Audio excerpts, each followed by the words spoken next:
Ce que je vais partager aujourd'hui n'est pas une fiction, c'est un témoignage vécu, reçu dans un camp de prière en Afrique centrale. Une jeune fille qui a découvert que son ombre ne la suivait pas. Elle la précédait. Et là où son ombre allait, sa vie allait aussi. Écoutons Valéria.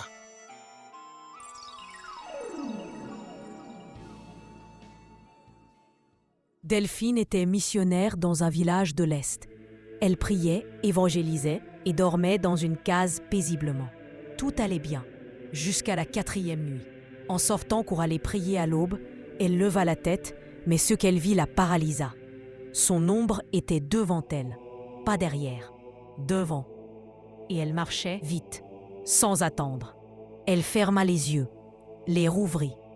L'ombre s'était arrêtée, comme si elle l'attendait. Ce phénomène se reproduisit chaque matin. L'ombre sortait avant elle. Elle tournait à gauche, parfois à droite. Et une fois, Delphine la vit passer derrière un homme qu'elle ne connaissait pas au marché du village. Le soir même, cet homme est tombé malade. Il a hurlé son nom et a dit « Je l'ai vue me frôler ». Mais ce n'était pas elle, c'était son double. Le chef du village dit à Delphine « Tu es entrée dans le territoire des reflets capturés. Un ancien esprit des ancêtres s'amuse à faire marcher les ombres à la place des âmes. » Delphine commence alors à se sentir faible. Ses pieds sont lourds, ses pensées ralentissent. Sa voix tremble pendant la prière. Un enfant lui dit un jour « Tata, ton reflet ne te ressemble plus. » Elle se regarde dans le miroir. Et là, elle voit que son reflet ne fait pas les mêmes gestes. Elle tourne la tête à gauche. Le reflet reste droit. Elle ferme les yeux. Le reflet sourit. C'est là qu'elle comprend. Ce n'est plus elle, dans son miroir. Quelque chose a pris sa place. Un prophète est invité. Il explique que certaines personnes ont une ombre volée, un reflet capturé dans le monde des rêves ou un double détourné pour détruire leur destinée. Il prie, il jeûne. Et le 7e jour, Delphine rêve qu'elle se tient dans une salle de miroir. Un miroir la renvoie vers une version d'elle, plus pâle, plus triste. Elle dit à cette version « Tu ne vivras plus à ma place. Mon âme m'appartient. Mon reflet aussi. » Elle brise le miroir. Et au réveil, son ombre est redevenue normale, silencieuse, soumise, fidèle. Il existe des dimensions où des reflets sont échangés, où des doubles sont détournés et où ta vie peut être gérée à ton issue.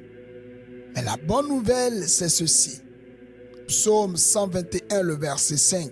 L'Éternel est ton ombre à ta main droite. Quand Dieu te garde, ton ombre ne marchera plus devant toi, elle ne te trahira plus.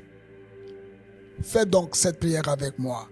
Seigneur Jésus, je réclame aujourd'hui l'alignement total de mon âme, mon corps et mon esprit.